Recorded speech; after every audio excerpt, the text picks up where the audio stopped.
¿Por qué una ciudadanía exigente garantiza una política eficiente? Acción Ciudadana presenta el informe Implicaciones del Censo de Población y Vivienda El Salvador 2024 en el sistema electoral. Implicaciones del Censo de Población y Vivienda. El Salvador 2024 en el sistema electoral. ¿Por qué es importante analizar las implicaciones del último censo 2024 en el sistema electoral? En primer lugar, porque pasaron 17 años desde el último censo de población.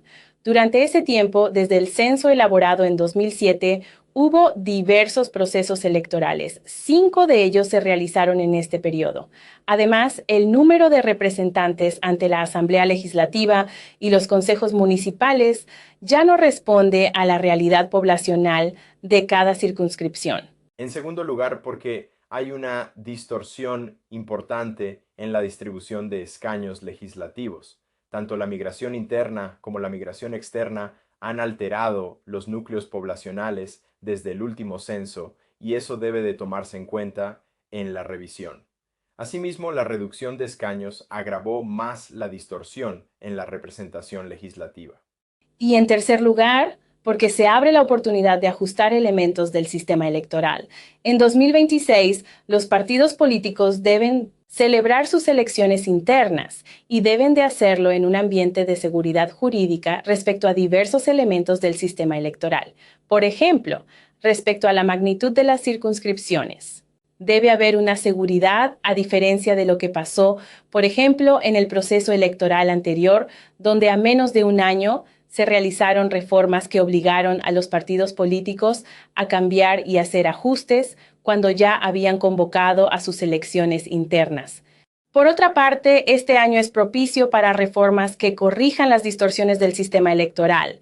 Asimismo, los elementos como el tamaño de las circunscripciones y el número de representantes deberían de revisarse.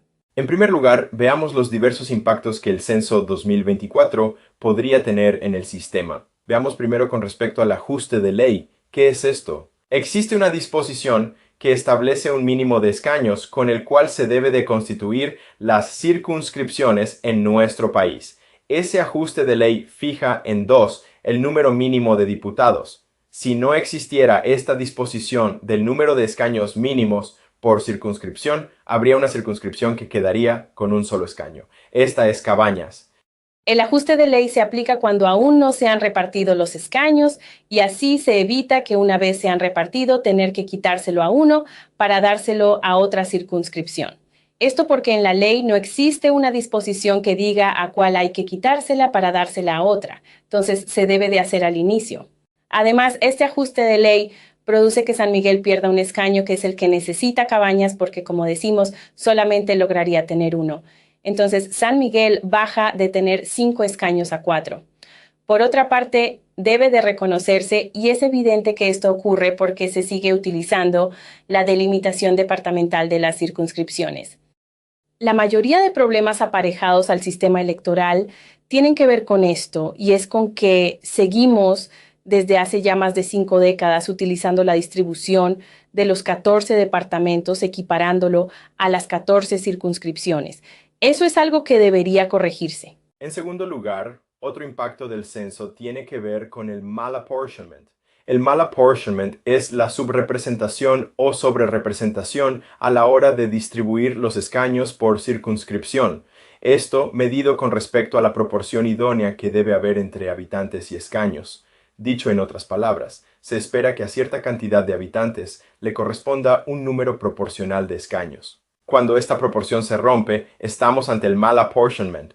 Esto tiene efecto, por supuesto, en el peso o valor del voto de los sufragantes, es decir, en aquellas circunscripciones sobrerepresentadas, es decir, que tienen más escaños de los que deberían tener. Lograr un escaño requiere menos votos que en el resto porque los votos de los votantes valen o pesan más. Así que no es extraño que la circunscripción más sobrerepresentada luego de aplicar el censo 2024 sea Cabañas, con un 28% de sobrerepresentación.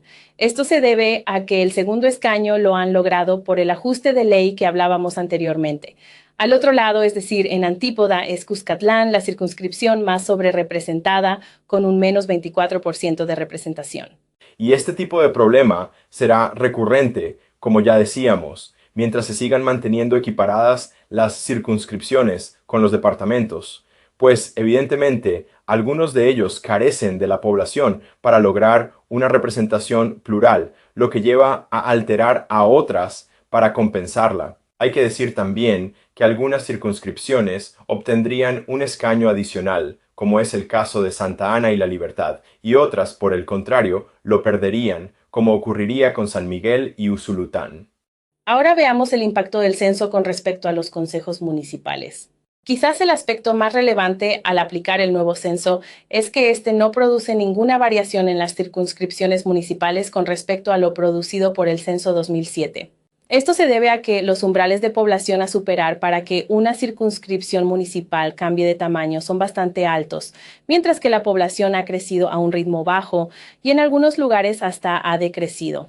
Por tanto, si se utilizara el censo 2024 para calcular el número de concejales para las próximas elecciones, siempre habría 2 consejos municipales de 10 regidores propietarios, 2 de 8 regidores propietarios y 40 de 4, tal como ocurre actualmente al aplicar el censo 2007 ajustado. Por supuesto, esto habría sido distinto si todavía existieran las 262 municipalidades, es decir, 262 circunscripciones, donde sí, un cambio mínimo en los núcleos de población, en los caudales de población, nos daría un resultado distinto a lo que tuvimos con el censo 2007. Ahora, para tener un poco de contexto, hablemos de cómo está a nivel centroamericano el tema de las circunscripciones. En primer lugar, sepamos que todos los países centroamericanos utilizan una fórmula de cifra repartidora para definir el número de representantes por circunscripción.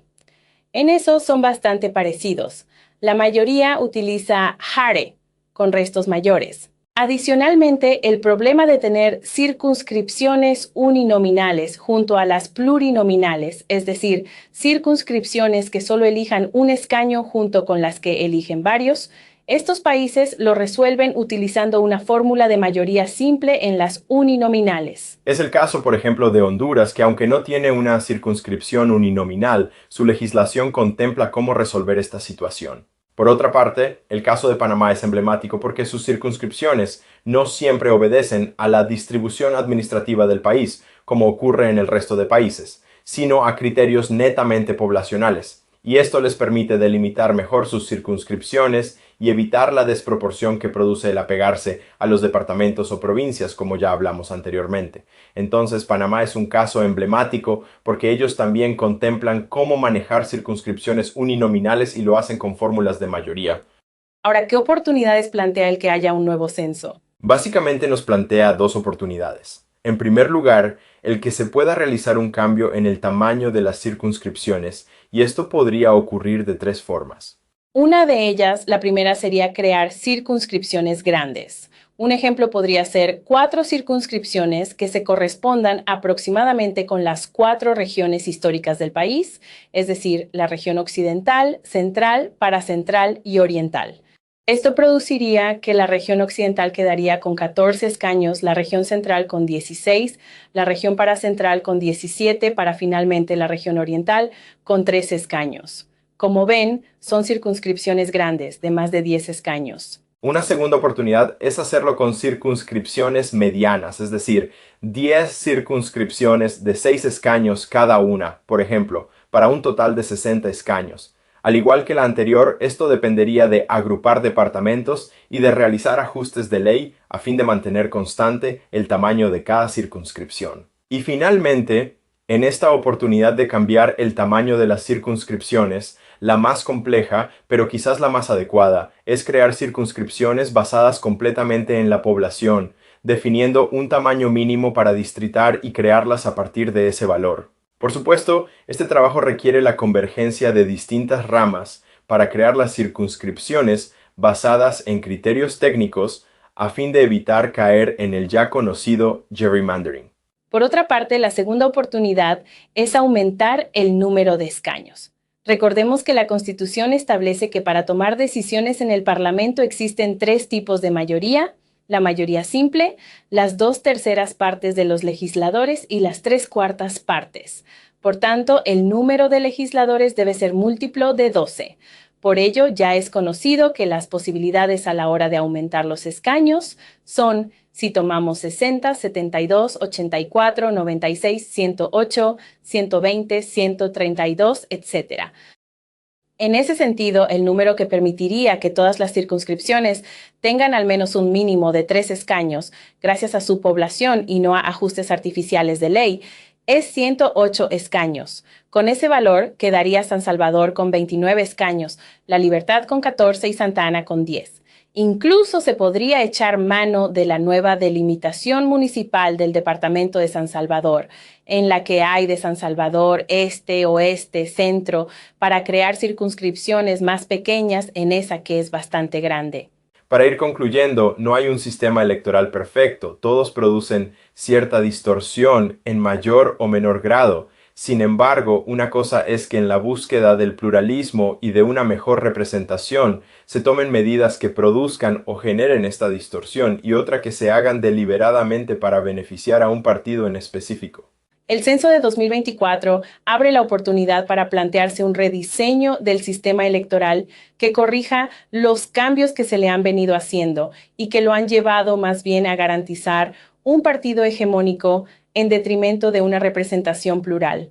Para dar cumplimiento a la ley, es importante que se reforme el artículo 13 con el fin de reflejar los cambios que el censo de 2024 produce, tal como el crecimiento de algunas circunscripciones. No hacerlo, además de constituirse en un incumplimiento de la ley, evidenciaría que se busca favorecer intereses electorales. Además, es el momento para hacerlo, como decíamos, pues está ya a más de un año de la elección y es mejor hacerlo ahora con tiempo que hacerlo cuando ya ha iniciado el proceso electoral, donde ya se han convocado a elecciones, ya sea internas o generales, y hay que cambiar, digamos, a medio camino las cosas. Entonces, mientras se siga utilizando la delimitación territorial administrativa de los departamentos para crear las circunscripciones y se sigan introduciendo ajustes artificiales para dejarlas con un tamaño mínimo, seguirá habiendo distorsiones que afecten el pluralismo político. Por otra parte, a la hora de cambiar el modelo, pasando a una distritación basada 100% en la población y sin ajustes de ley, se oxigenaría el sistema y se eliminarían restricciones que afectan a los partidos pequeños. A pesar de ese tipo de fórmula electoral, al distritar de esta manera basado en la población, se oxigenaría el sistema. Finalmente, un eventual rediseño del sistema electoral debe ser liderado por la autoridad electoral, es decir, por el Tribunal Supremo Electoral, con participación, por supuesto, de los actores políticos, así como de la academia y de organizaciones de la sociedad civil, que aporten a este proceso desde la búsqueda de la integridad electoral y no del beneficio a fuerzas específicas. Muchas gracias. Acción Ciudadana agradece su sintonía. Le invitamos a ingresar a nuestro sitio web para más información.